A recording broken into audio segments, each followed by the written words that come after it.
So let's listen first to some of this, and then I'm going to stop it and just kind of talk about a few things. So let's go into it.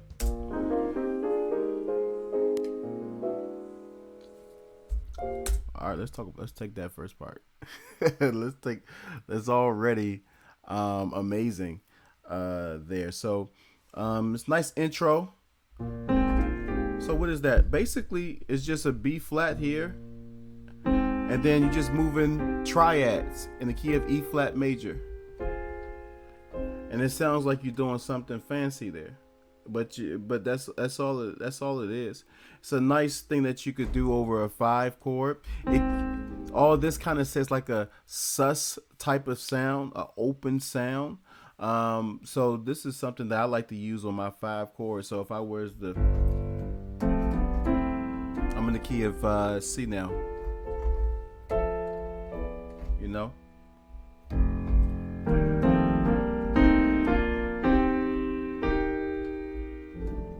You know, very, very common thing. And notice the resolve.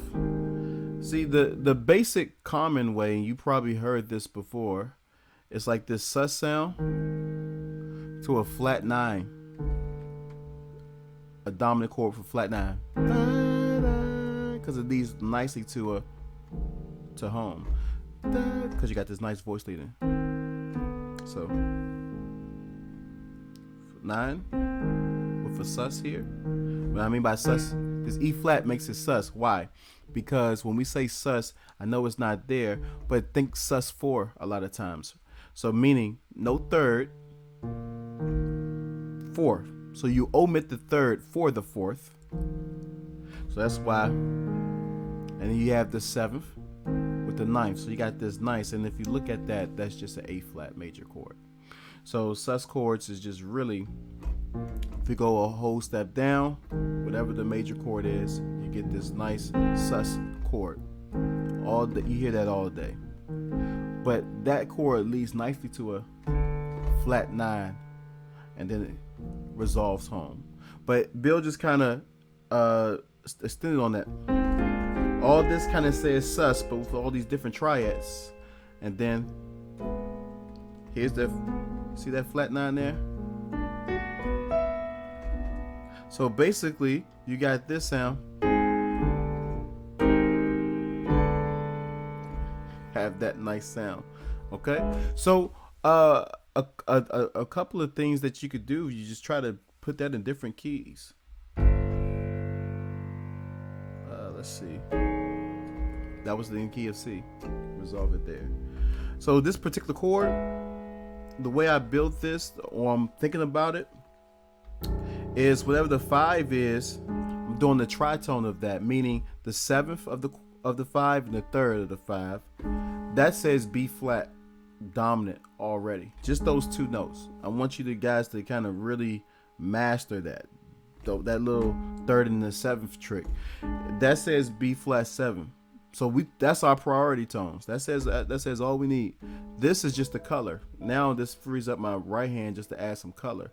So this F sharp is the sharp 5, and this B is the flat 9, and then this E is the sharp 11. But the main thing I want you to see is, watch this. Those are 4ths. Okay? So the way I'm thinking about this chord, I have my tritone, or my 7th and the 3rd, and then from this note here, I'm thinking a major 3rd, and then stacking 4ths. Okay?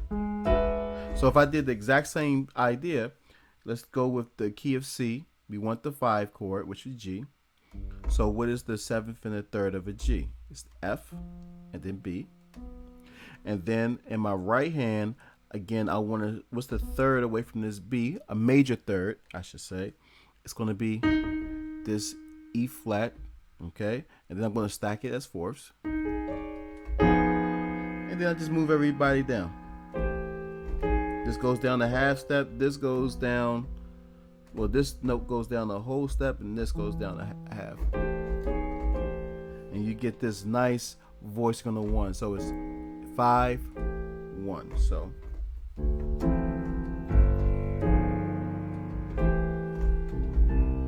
Okay, you get that nice sound. D flat, same thing. 7th and 3rd. The major 3rd from here would be E, stack it in 4ths.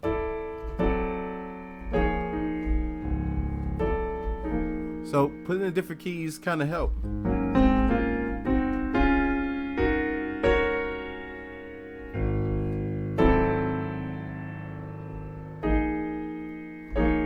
All right, so that's a very, very common trick I use all the time. So if we were to move on from there, for this next part, I'm gonna start it from here again, moving on from there.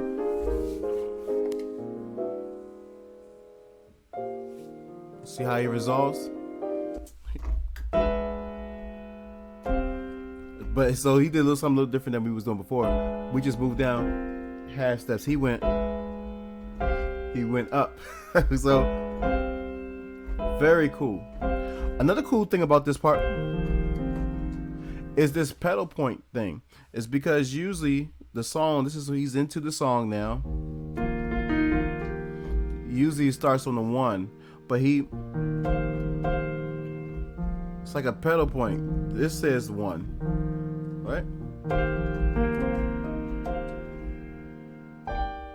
Very cool thing. Very cool thing that you could do. Okay, which is basically instead of going, Bill Evans does this a lot actually. He kind of starts with a sus, some type of alto chord on a 5, so it's like a 2-5, 2-5, and then instead of going, he would go. Kind of do still at the 1 here.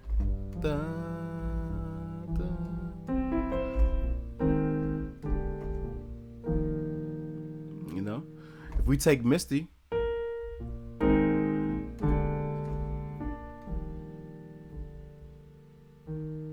very cool.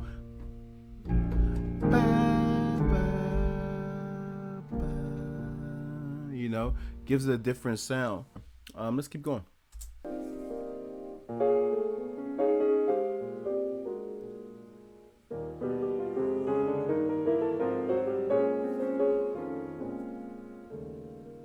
All right, so that little trick. Yeah.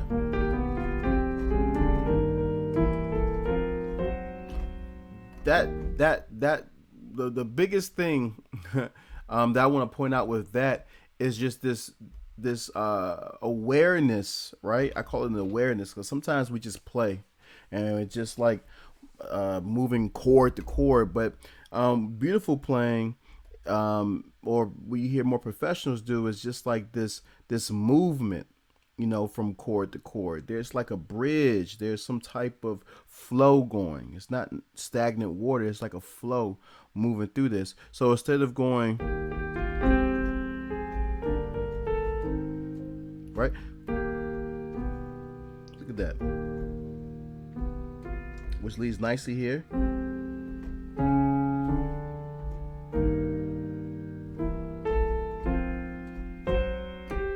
All right. Very, very, very, very nice movement there. So the way that you kind of I should say think about this is just there's an intentionality there. And when you're looking at your lead sheets, be intentional. Like look at the chord progression for what it is, keep the melody, have your bass, and then with your inner voices, most likely, I think the first chord, I'm going to go to my lead sheet. The first chord says E flat major 7. So here's a E flat. That's the melody. So that's what you would have started off with here. Okay, I'm gonna erase this. This was some analysis I was going to do later, but that looked like chicken scratch. We're back. Okay, yeah. So that's usually what you would start off with, right? The E flat major 7. Look at these chords. So just basic voicings. Here, 3rd, 5th, 7th. All right, but here's his thought.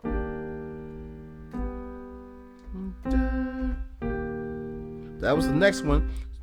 So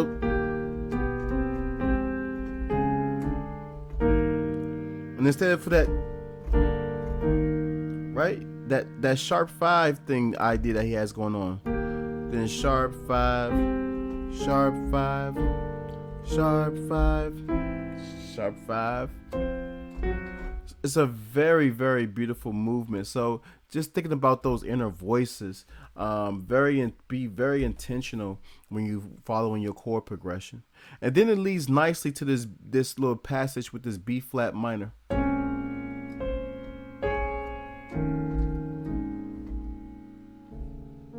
Love that.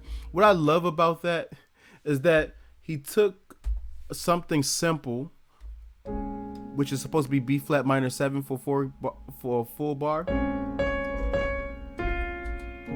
and then go to the E flat 7 and then resolves it on that, right? But what he did was kind of started off the same.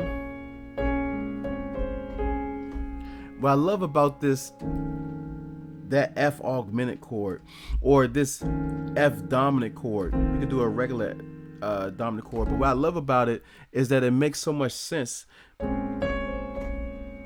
Where did that F come from? It's because he's coming right back to the B flat. So if he's coming right back to the B flat minor, this F acts like the 5 of B flat, and it's an augmented chord, meaning sharp 5, right? It's a nice chord that leads nicely back to that B flat minor. The melody is there. I'm going to voice it with that F dominant with the sharp 5, because it's going to lead nicely back to that B flat. So it's like a 5-1, 5, back home here to that B flat minor, and then now I don't know if I mentioned this before, but if I haven't, here that E flat 7 is functioning as a 5 chord. So on dominant chords, if it's functioning as a 5, I always say that's your opportunity. Don't just play a regular boring dominant chord. That's your opportunity to do something fancy, okay? So what he did was he did a sharp 11, then resolve it. Here's the sharp 11 here. 1, 2, 3, 4, or 8, 9, 10, 11. Gives it a nice sound. I love that.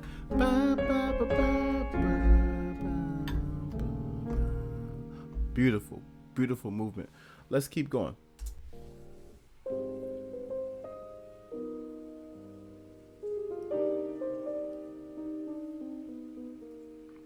All right, so let's take that little section. So number one, the first thing I want to point out, when he comes to the results to A flat major 7, the original is just that F minor, D7 sharp. You know, you guys can see it. I'm not gonna say it all out to you guys, but he flipped that whole thing. He went to the A flat major 7. He resolved there.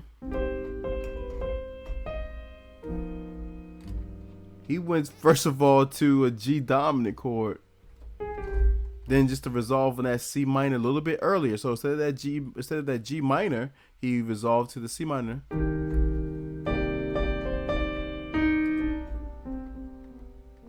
And just stayed there. So it's a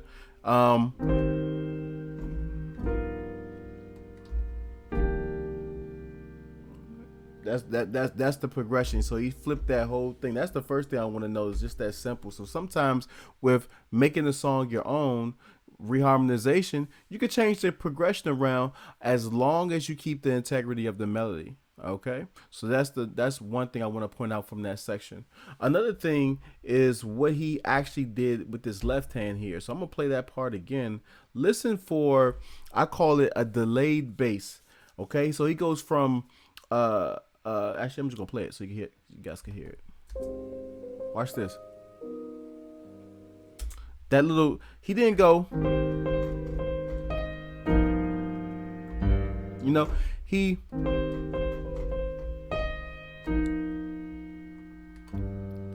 I love that. That's a very common thing that Bill do, and I like to try to incorporate that into my playing all the time, which is goes back to that third and seventh thing, or vice versa, seventh and third. He went here to the F and B. That F and B functions. That says G7. So without even that that low G there, the signified G7, you could hear the progression. You could hear without me even playing that G. It implies it, and it's a nice little trick there. Sometimes Bill would just let it hang, then go to the next chord, just that implied bass, But the other thing that he does, which he does here, is to delay that bass instead of just going right there. Ba, ba, ba, ba, ba. Love that. Sorry. Okay, so that's a nice movement. Then later on, this is my favorite section. I'm gonna slow it down because there's some nice stuff in here. So that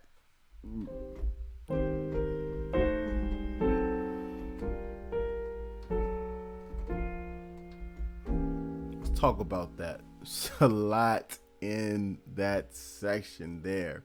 Okay, so here he's at the A flat major 7. All right, so nothing fancy about that first chord, A flat, 5th, 7th, 3rd melody, right? So that's simple. This is what I love here. So what are these? What is this?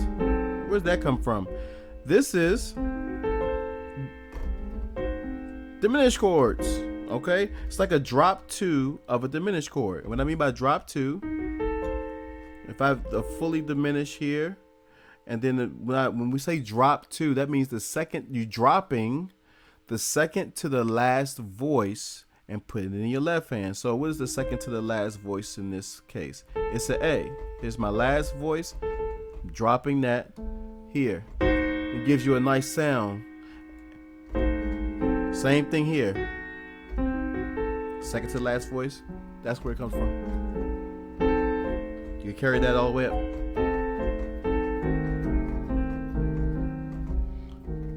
And it works on all diminished chords, obviously. All right. Okay. So that's a very nice trick. Ba, ba, ba, ba. Create some movement, right? The next thing, the question that I always ask I ask myself is, but here in the song, it says A flat major 7 to D half diminished 7. So the A flat major 7 he has, but this has nothing to do with D necessarily. But it does. It does. Where is that D half diminished 7th going? It's going to that G minor. So knowing theory says that technically, if we look at this chord,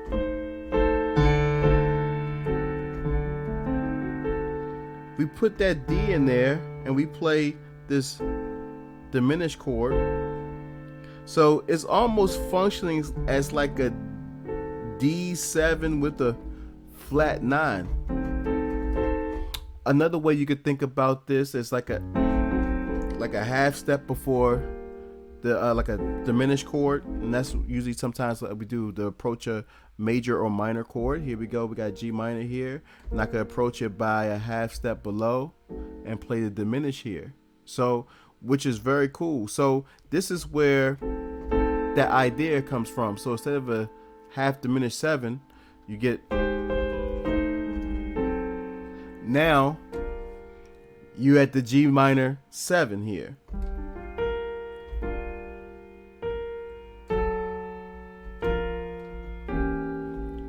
And you got all these inner, remember I talked about inner voicings before? You got the same thing. Look at that inner voice, that's voice moving. Then here.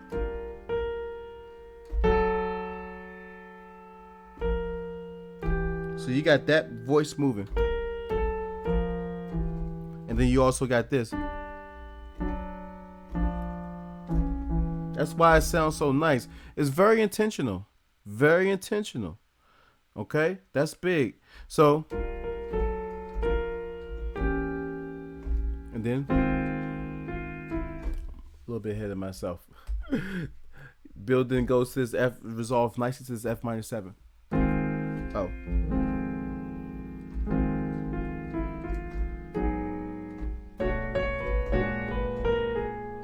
Very, very, very nice part. Reharmonization. Go to that A flat minor 7 as opposed to just staying there. It's A flat minor 7 and then to B flat minor 9. Very and that works nicely because it just resolves a half step of above your 5, which is where you want to get to, and almost share the same pitches. So it's a nice move. Very, very, very, very nice move there. Okay, and then he goes back to that 5 right there, but with this chord here. Very nice chord. How can we apply some of these principles to it? So let's take this, let's take Misty.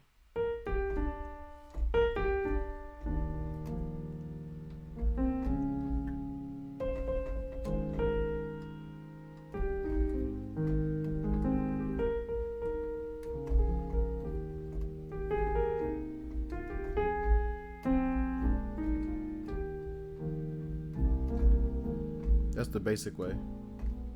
All right, so if I were to take, I could do this. And where I got that from? Remember the beginning? Which is basically a sus to a flat 9. So I could do that same thing. Sus, flat 9.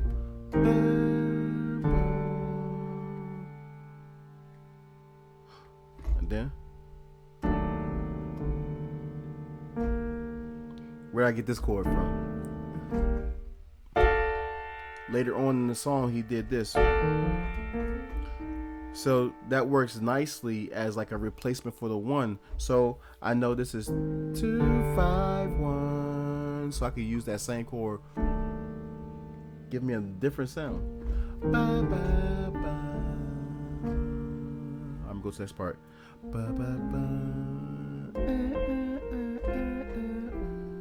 What I do there?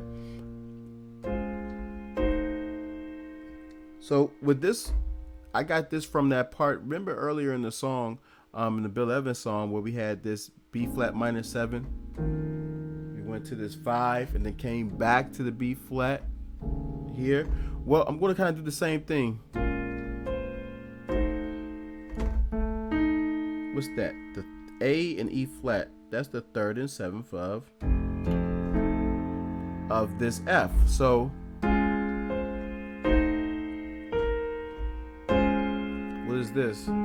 3rd and 7th of B flat. And then also this ties into where I got from Bill Evans as well, is that implied thing. Remember that implied thing I told you guys with the G7? And I said sometimes Bill let it hang without putting the bass in there.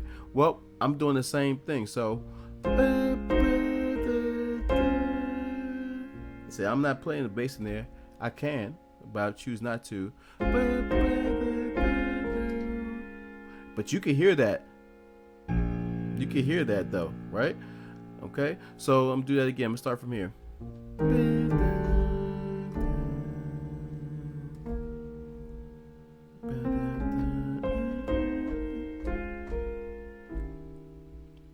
All right, that E flat. Remember I said that's an opportunity to do something fancy? Well, I made a flat 9. Right?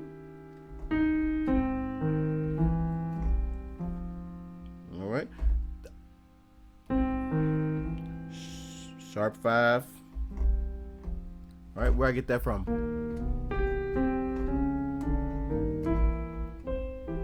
So all that whole section, I'm just thinking that sharp 5. I like that sound. So,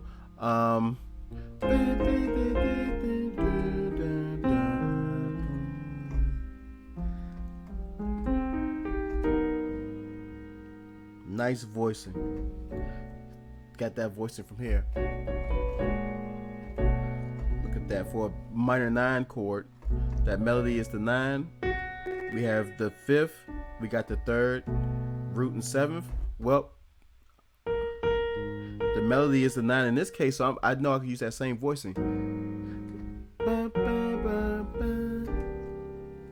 5 chords, so I'm going to use some alter chord there. So let me put it in context again. So sus to the flat 9 to that weird chord, which is like a D major over E flat to resolve it. Then I'm going to use that trick, the 5 of B flat. Then here, this says B flat minor, and I'm letting it hang. I'm not playing the bass, I'm implying the bass. 5 chord, I'm going to do an alter chord, which in this case, I'm doing a flat 9. Here, sharp 5. Then the melody, ba, ba, ba, ba, ba, ba. The same voicing here, a minor 9 voicing. Going to a 5 of that, a 5 chord, so I'm going to do an alteration, which is a sharp 11 and flat 9.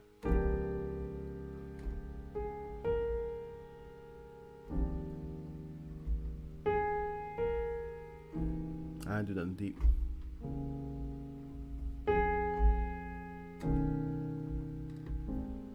Alright, so what I do there? So I got that idea. Remember, before the 5, we went a half step above, but they used the minor. Bill used the minor. I'm going to use a dominant chord.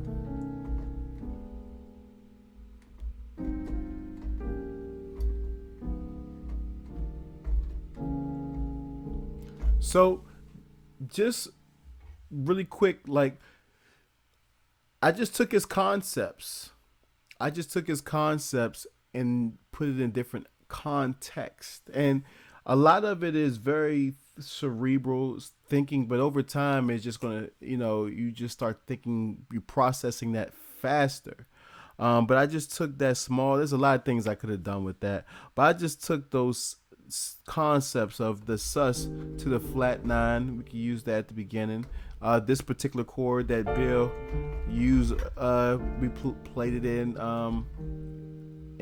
Misty as like a 1 chord. This little concept of to use the F dominant to get back there on the 2-5. Well, we did the same thing.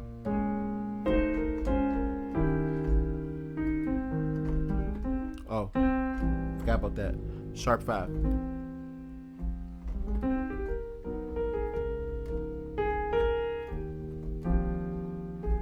And I kept this straight. That same idea, the half step. So that part.